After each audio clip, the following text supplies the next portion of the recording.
On the night of Thursday, June 5th, 1980, 25-year-old Karen Strom pulled her yellow Camaro into the front driveway of her two-story house in Woods Cross, Utah, a small suburb of Salt Lake City. Karen and her husband Steve stepped out and approached the house, which was yellow like the car.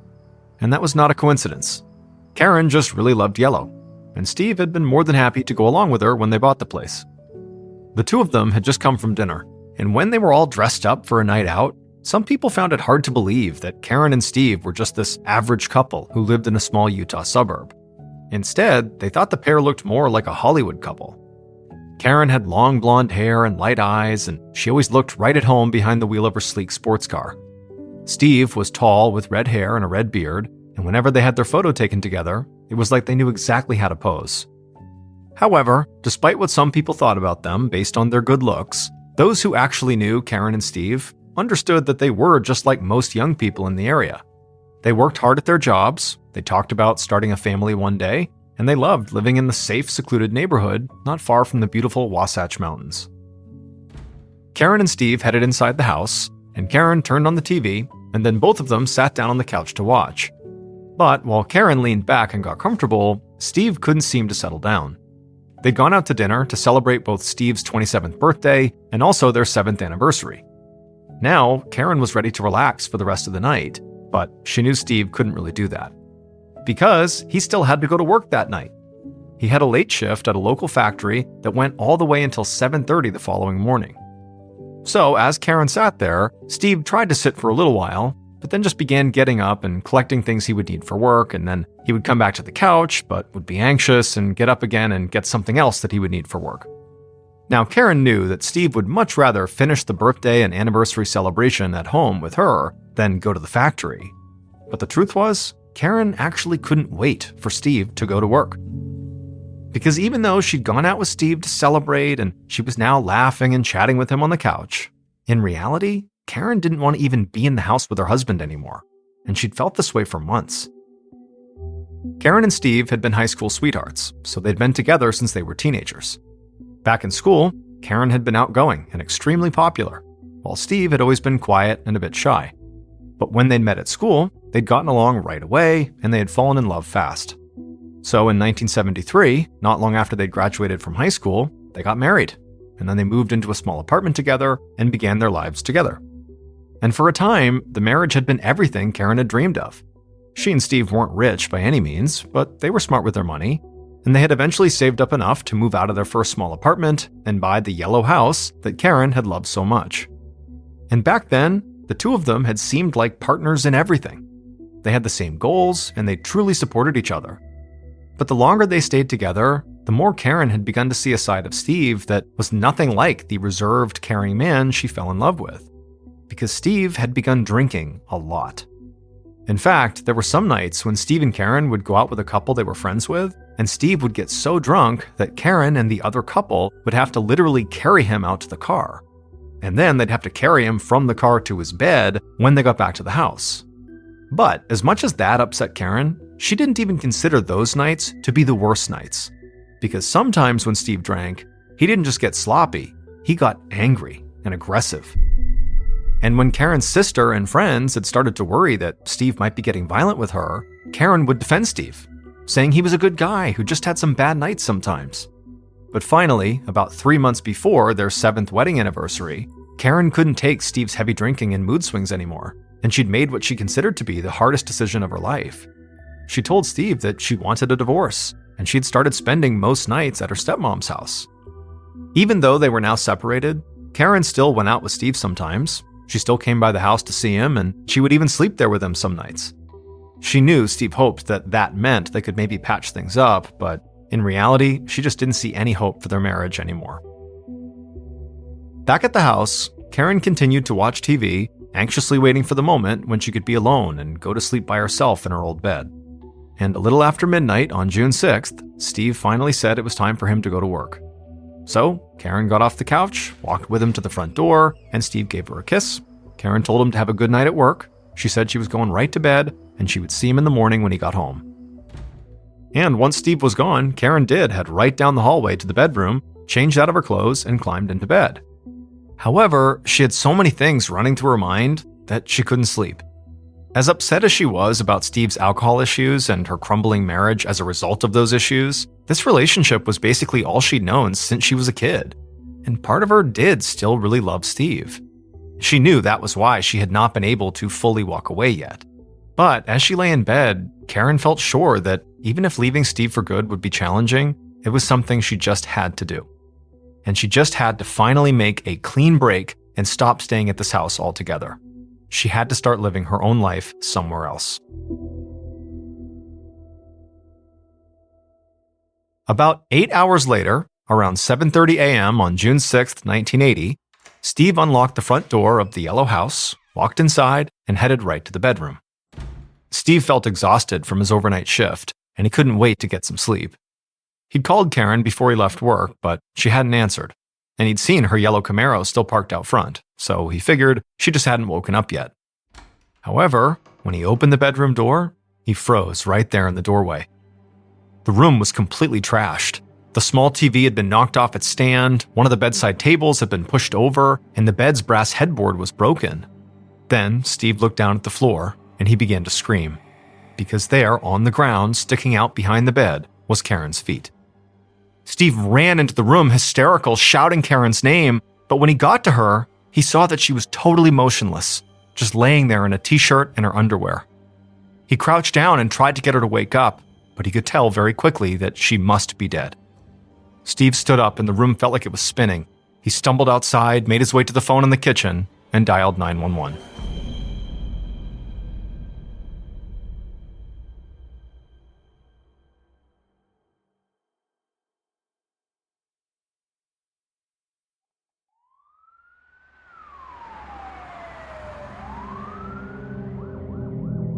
Later that morning, Detective Clarence Montgomery of the Woods Cross Police walked towards Karen and Steve's front door.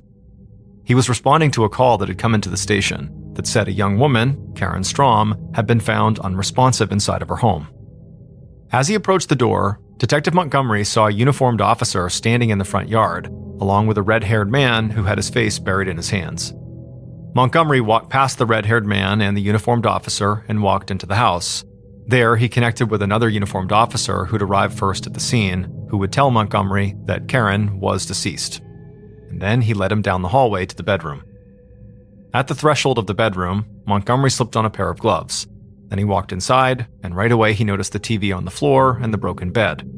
Then he walked around the bed and crouched down over Karen's body, and he saw there were deep purple bruises on her neck and throat. And Montgomery just couldn't believe it, because he figured that these bruises were a clear sign that Karen had been murdered, strangled to death. But Woods Cross, Utah, where Montgomery had worked as a cop for a decade, was a very safe and quiet town. And in the 45 years since the town had been founded, there had literally never been a reported homicide. Montgomery stood up and told the other officer to radio in for a forensics team. While Montgomery waited on the forensics team, the other police officer, the one who was first on the scene, radioed the station to have them inform the medical examiner's office about the case, and then that officer left to go contact Karen's family to tell them about her death.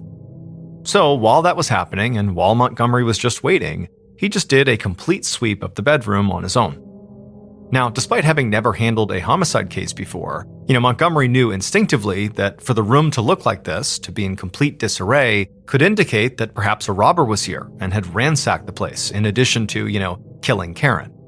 However, after doing the sweep of the bedroom, Montgomery did not come to that conclusion. Instead, he believed someone had come into this bedroom with the sole intent to kill Karen.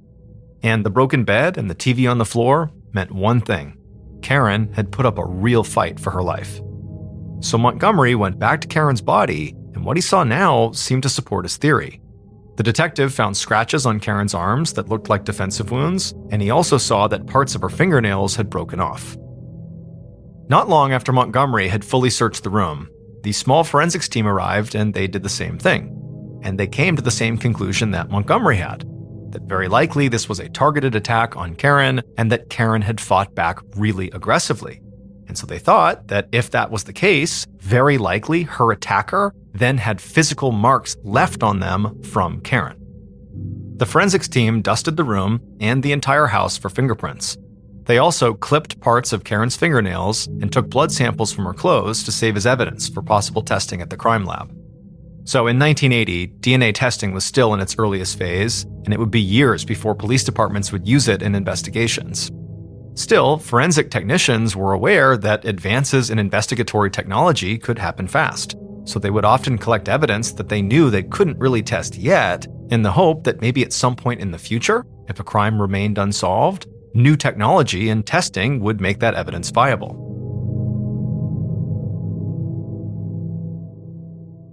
As the forensics team continued their work in the house, Detective Montgomery headed outside to speak to the red-haired man he'd seen when he first arrived. The man Montgomery now knew was Karen's husband, Steve. Montgomery could immediately see that Steve was a mess. He was sobbing and looked like he was struggling to catch his breath. Montgomery honestly felt bad for him. However, in a case like this, the spouse was the first suspect. So, after approaching Steve and introducing himself, he began by asking him where he'd been that morning and also where he'd been the night before.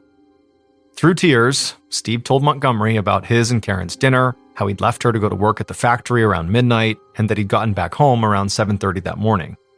Steve said he'd unlocked the front door, gone right to the bedroom, and found Karen. As Montgomery heard this, he immediately focused on the part where Steve said he unlocked the front door, because Montgomery had not found any evidence of forced entry into the house. But if Steve was telling the truth about the door being locked when he got home, Montgomery thought whoever attacked Karen had to have a key. Or it had to have been someone Karen would open the door for late at night. But before Montgomery could question Steve further, he heard the sound of a car screeching to a halt right outside the house. The detective looked up, saw the car door fly open, and watched as a young woman who was maybe 20 years old marched towards him. And this young woman pointed right at Steve and shouted, "He finally did it! He killed her!" Steve stammered, and Montgomery rushed over to the young woman, trying to keep the situation from getting out of hand. Montgomery tried to calm this young woman down, but it clearly was not working. She said that she was Karen's little sister, Coco, and she'd rushed over as soon as she had gotten the news about her sister's death. And she said again that she was sure Steve had killed her. However, as Montgomery was trying to keep Coco separated from Steve, something happened that made Coco break down even more. The front door of the house opened, and members of the medical examiner's staff wheeled Karen out in a black body bag. And Coco saw it and just crumbled. She started sobbing uncontrollably, and then she told them not to do that, not to take Karen away. Everything about this was new for Detective Montgomery. He'd never dealt with a murder case, and he already felt like the situation at the house was spiraling totally out of control. He knew he needed to act fast before things got worse, so he called an officer over to stay with Karen's sister and to make sure she was okay. He had no idea if there was any truth to the accusations Coco had thrown at Steve, or if it was just how she was dealing with her anger, shock, and grief. But that didn't matter right now. Montgomery marched back across the yard and told Steve they needed to talk down at the station right now. Not long after that, Detective Montgomery led Steve into a small office at the police station. And once they were sitting down, it was clear Steve was still visibly shaken. Montgomery asked him a few basic questions about his and Karen's marriage. He wanted to know if they'd been fighting or had been experiencing any financial problems, anything like that. Steve admitted that he and Karen had hit a rough patch recently, but he said they were working things out. They'd been in love since they were teenagers, and they were both committed to trying to make the marriage work. He said they'd just gone out the night before to celebrate their anniversary, and then Steve said again that after that he'd gone to work right around midnight, and he said everything seemed fine, and that Karen had told him she would see him in the morning. As Steve spoke, Montgomery made a note of Steve's work schedule. Then he asked if there was anyone other than family that Karen might open the door for late at night. Steve nodded and gave Montgomery a list of some of their closest friends. After that, the two men talked for a bit longer, and then eventually Montgomery told Steve he could leave for now. However, the police would soon follow up. After Steve left, Montgomery sat alone for a while, thinking through Steve's story. It'd be easy enough to follow up on his work alibi at the factory, but right now, Montgomery had no idea of Karen's actual time of death. For all he knew, Steve was her killer, and maybe he killed her before he even went to work, and everything he said about discovering Karen's body could just be a complete lie. However, for the time being, he had no evidence pointing directly at Steve, or really anybody else. So, he looked down at the list of friends that Steve had just given him, and he saw one name that might help him verify Steve's alibi and allow him to learn more about Steve and Karen's marriage all at once. The man's name was Ed Owens, and he was Steve's coworker and one of the couple's friends.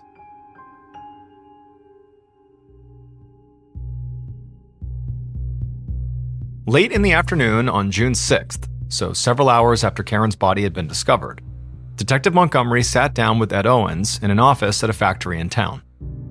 Ed sat there in silence for a minute, with a stunned look on his face. He couldn't believe the news Montgomery had just given him about Karen's murder. He said it didn't make sense. People loved Karen. She was beautiful and kind and caring. Montgomery acknowledged that, but he stayed on task, and he asked Ed if he'd seen Steve the night before. Ed told him that they had briefly crossed paths at the factory, but he and Steve had worked different shifts, so they didn't really talk or anything. Then, Montgomery asked about Steve and Karen's relationship. And at this, Ed began to shift a little and got an uncomfortable look on his face. Eventually, he said that he and his wife were good friends with Steve and Karen, and they would go out together, and usually things were great.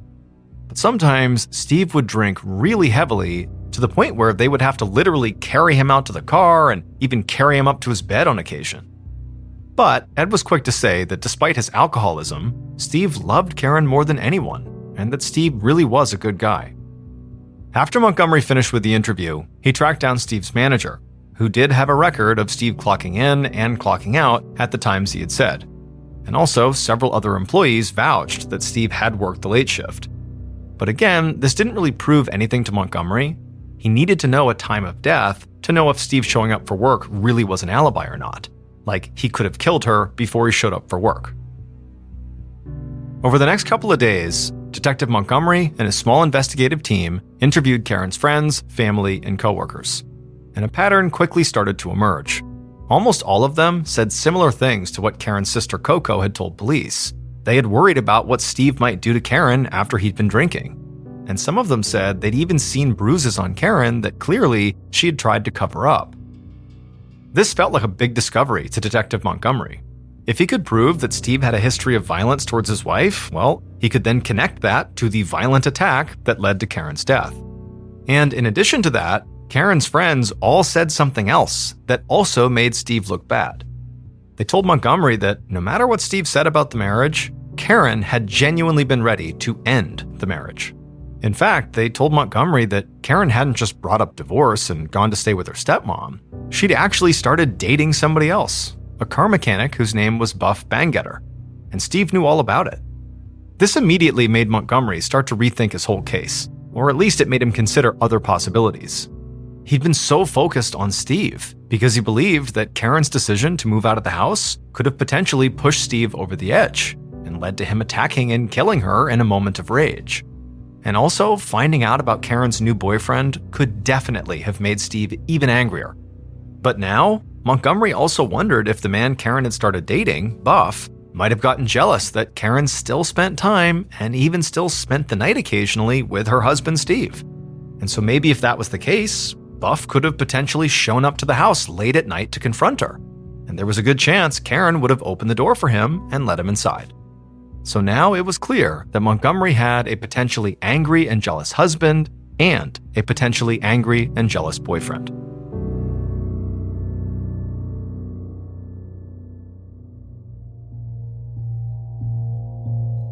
On June 8th, so 2 days after Karen's body had been found in her room, Detective Montgomery sat down with the man Karen had started dating before she died, Buff Bangetter. Buff was cordial and cooperative right from the start. He said he was 35 years old, so about 10 years older than Karen, but he said the age gap really hadn't mattered. He said the two of them had hit it off soon after they had met a couple of months earlier. They both loved cars, and they both dreamed of starting a family someday, and they both desperately wanted to be in a healthy relationship that was built on kindness and mutual respect. Buff also said that he knew all about Karen's relationship with her husband Steve, and he never did anything to stand in the way of it. In fact, he said he didn't have any issue at all with Karen spending time at the house and even staying with Steve overnight. He knew they'd been together a long time and they were still married, so Buff said the last thing he wanted to do was get in the way if there was a chance that maybe Karen and Steve could save their marriage. As Buff said all this, Montgomery got the impression that Buff was truly heartbroken about Karen's death, like he did not come off as if he was lying. Still, that didn't mean he was innocent. After all, Buff's alibi was pretty weak. He said on the night that Karen got murdered, he'd been at home by himself.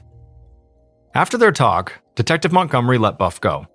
He wasn't going to cross Buff off his suspect list by any means, but the interview with Buff didn't do much to change Montgomery's mind about Steve. He believed there were just too many factors that still made Steve the most likely killer. Now, Montgomery just needed some piece of hard evidence that would help him cement that theory. The next day, June 9th, so 3 days into the investigation, Detective Montgomery sat at his desk, reading over the autopsy report that he'd been waiting for.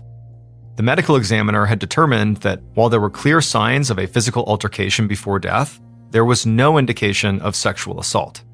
He also stated that the cause of death was indeed strangulation. Now, this did not surprise Montgomery. It had seemed clear to him that Karen had been strangled from the moment he saw her body. But as Montgomery continued to read, he saw there was a note from the medical examiner that made him feel like suddenly everything was falling into place. Because the autopsy report stated that Karen's time of death could have been anywhere between 10 p.m. on June 5th and 2 a.m. on June 6th, which meant that Karen's husband Steve, who did have an alibi for being at work just after midnight, could have, based on timeline, killed her in the couple of hours before he left. And so Detective Montgomery stood up at his desk and sprung into action. He sent officers out to go get Steve and bring him back to the station. Later that afternoon, Montgomery was once again sitting across from Steve. But this time, Steve wasn't crying and trying to catch his breath. Instead, he just had an angry and annoyed look on his face. And Steve didn't waste any time. He told Montgomery that everything he'd said in their first meeting was the truth. Karen had been fine the last time he saw her. He also said he loved his wife and would never hurt her. Then, Steve did something that took Montgomery completely by surprise. Steve leaned in across the table and literally demanded that the police give him a polygraph test right now. Now, even highly cooperative suspects do not volunteer to take polygraphs before the police have even mentioned it. But Montgomery said he'd be happy to accommodate Steve's wishes. So, a little later that afternoon, officers hooked Steve up to the polygraph machine and asked him a series of questions pertaining to his relationship with Karen and to his whereabouts on the night of June 5th and the morning of June 6th. And when the results quickly came back, it showed that Steve had failed. Going over those results, Detective Montgomery was now absolutely convinced Steve was the killer. However, he knew polygraph tests were not admissible evidence in court, so he had to find something more tangible if he wanted to put together a case that the district attorney would be willing to take on. So again, Montgomery had to let Steve go. And this really frustrated him, because Montgomery was feeling an enormous amount of pressure to solve this case. He wanted to get justice for Karen and her family, but he also knew that since this was the first murder case in the community, he was now setting a precedent. And he wanted to prove that the people of Woods Cross could trust their police force to get the job done.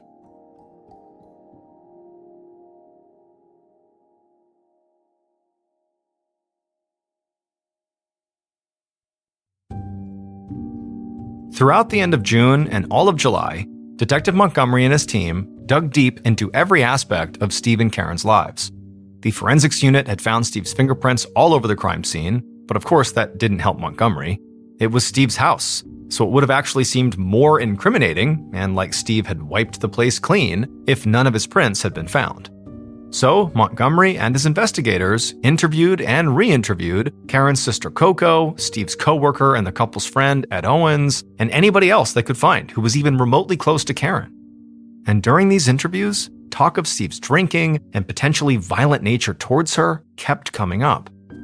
Then, Montgomery talked to one of Karen's co-workers who he hadn't spoken to at the beginning of the investigation. And she said that a few months earlier, when Karen had come into work, it was plainly obvious that she had caked layers of makeup onto her neck and throat. But the woman said that despite all that makeup, she could clearly see there were dark bruises on Karen's neck. Seeing these bruises, this coworker had gotten really concerned and had asked Karen what was going on. And she told her that she had gotten the bruises when Steve tried to strangle her. And as soon as Montgomery heard this, he believed he'd finally gotten the break in the case that he needed. As far as he was concerned, this proved not only that Steve had a history of violence, but that he had already strangled his wife at least once. And so Montgomery knew his next step was to secure an arrest warrant for Steve Strom. By August of 1980, so about 2 months after Karen's murder, Steve had been arrested and was being held in custody. And over the next month, as Steve sat in prison, Detective Montgomery believed that he and his team had put together a very strong case and that Steve would soon be found guilty of murder.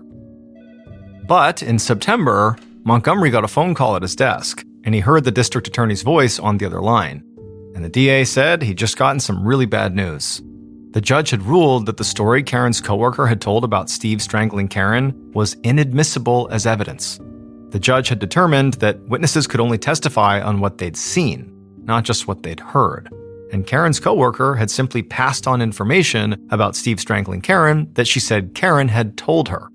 Nobody, including that coworker, had actually seen Steve strangle Karen. As Detective Montgomery listened to the DA, he got a sick feeling in his stomach, and things only got worse. The DA said the issue with the coworker's story had raised concerns about any story from one of Karen's friends or family who said they believed Steve had physically assaulted Karen. Because, like that coworker, all those people had never actually seen the abuse firsthand. Montgomery knew how this conversation was going to end even before it happened, but hearing it out loud still felt like a kick in the gut. Because the DA said he no longer believed they had enough evidence to win in court. And they couldn't risk putting Steve on trial and losing. Because if Steve was found not guilty in Karen's murder case, by law, he could never be tried for Karen's murder again. So, for the time being, the case would be dismissed and Steve would be set free.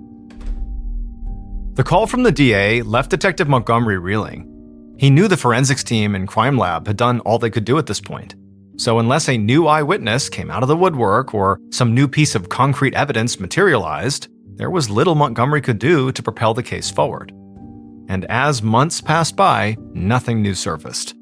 And so by early 1981, Karen's murder case had gone cold. Still, Montgomery continued to work the case whenever he had time, and he fielded regular calls from Karen's sister Coco, who desperately wanted updates. But Montgomery never had any news for her.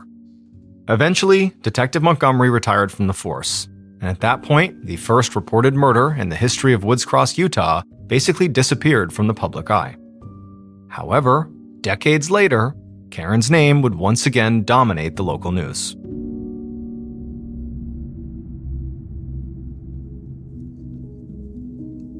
In 2006, over 26 years after Karen's murder, Detective Brad Benson of the Woods Cross Police Department walked into his boss's office. Detective Benson had been a rookie on the force back in 1980 when Karen had gotten murdered. He hadn't been part of the investigation, but he'd never forgotten about the case. Over the past 2.5 decades, Woods Cross had remained a small, quiet suburb with a relatively low crime rate. And so today, Detective Benson found himself in a situation that was pretty common. He had no major criminal cases to work. So he asked his boss if he could take up a cold case, the murder of Karen Strom. His boss stared him down for a second. Like Benson, his boss knew all about the case and the huge impact it had had on the community back in the 1980s. But he wanted to know why, after so many years, Benson thought he could possibly crack the case when nobody else could. And Benson said, well, because technology had advanced leaps and bounds since Karen had gotten killed. And Benson's boss couldn't argue with that, and he said Benson could go work the cold case until another case came his way.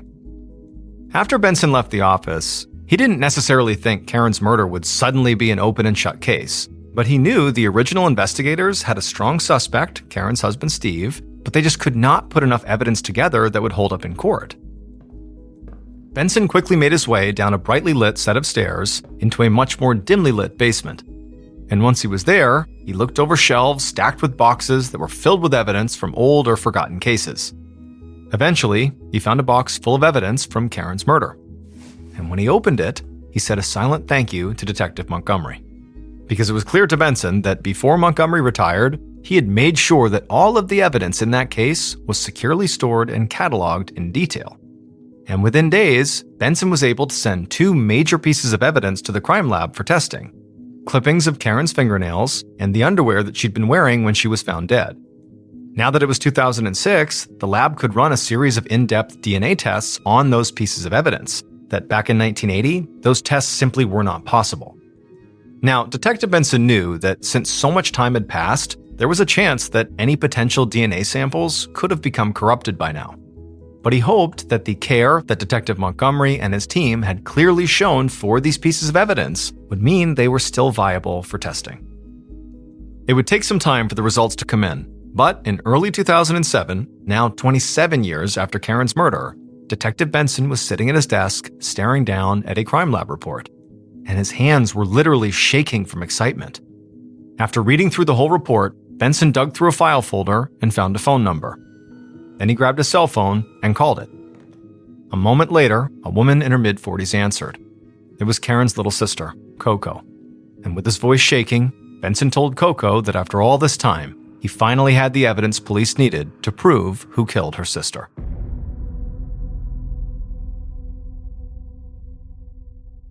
Based on DNA test results, evidence found at the crime scene, and interviews conducted off and on over the course of 27 years, this is what police believe happened to Karen when she was murdered in early June of 1980.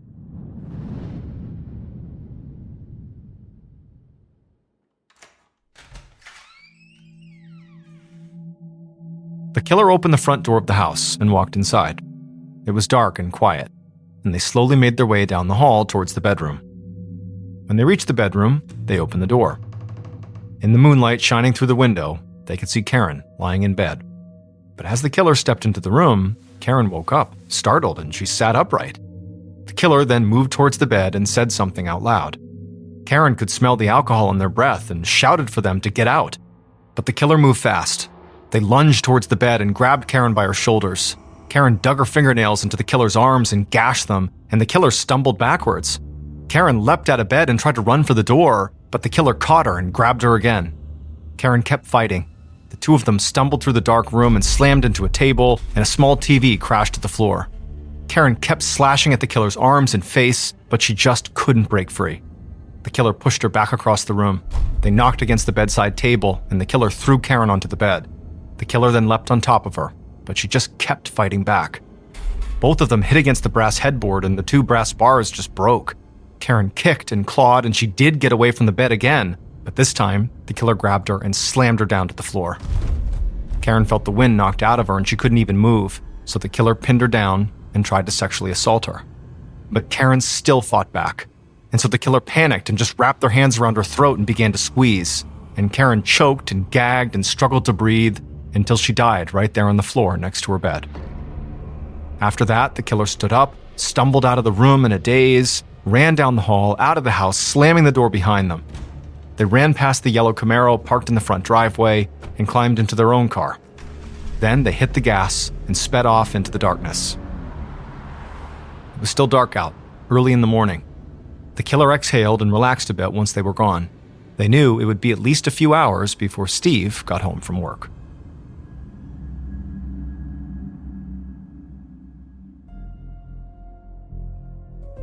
Despite Detective Montgomery, his team, and Coco's wholehearted belief that Karen's husband Steve had killed her, that was not the case. Karen's murderer was also not the man she'd recently begun dating before she died, Buff Bangetter. Instead, the person who had killed her was Steve's co-worker and Karen and Steve's friend, Ed Owens. It would turn out that at some point during their platonic friendship, Ed had decided that he wanted more. He had become sexually attracted to Karen. And on the night of the murder, he'd left work, gone to a bar to have a few drinks, and decided that that was the night he was going to try to have sex with Karen. After all, he knew that Karen was staying at that house and that Steve was going to be out all night working, so Karen was alone. So Ed went to the yellow house and he found the front door was unlocked, which was actually pretty typical for homes in this town. In fact, police were never sure if the door had actually been locked when Steve got home the following morning like he said, or if he'd just misremembered. And so once Ed was inside the house, he went right to the bedroom and attempted to sexually assault Karen. And in the process, he killed her. Now, police had questioned Ed back in the 1980s, and in the initial interview, Detective Montgomery had noticed scratches on Ed's arms and face. But Ed had told him that he got scratches on him like that all the time from working the machines in the factory. And several of his coworkers backed that claim up. A number of people had also said they saw Ed at a local bar around the time Karen had been killed. But moreover, Montgomery and the police just could not find any clear motive that would lead Ed to kill Karen. But over 2.5 decades later, when Detective Benson took over the cold case, he sent evidence back to the crime lab, and using the latest technology, the lab was able to detect traces of seminal fluid under Karen's fingernails and blood on Karen's underwear. And that indicated to them that the killer had attempted to sexually assault Karen, but she had fought him off, and drawn drops of the killer's blood that landed on her underwear. And both of those DNA samples found on Karen matched Ed Owens. Once Benson had this information, he tracked down Ed Owens, who was 56 years old at the time, and Ed would eventually confess to the murder. Ed was found guilty, and he received a sentence based on Utah's legal statutes from when the crimes had occurred. This meant Ed was sentenced to 5 years to life in prison, which had been the maximum sentence back in 1980. He would die in prison in 2021.